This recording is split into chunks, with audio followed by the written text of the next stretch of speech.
প্রেম সে তো আকাশ ছোঁয়া কল্পনার রসদ।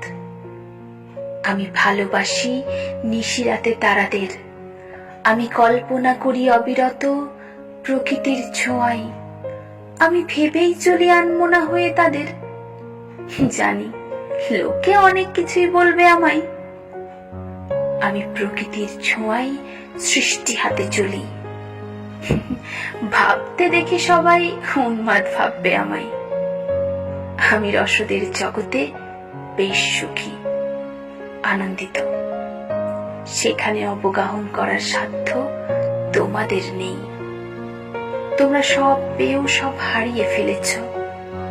আমি না পাওয়ার মাঝেই খুঁজে পাই সর্বসুখ। আমি নিজেকে পৃথক করে রেখেছি সবা হতে। আমি প্রকৃতির প্রেমে মুগ্ধ সদা, সব সময়।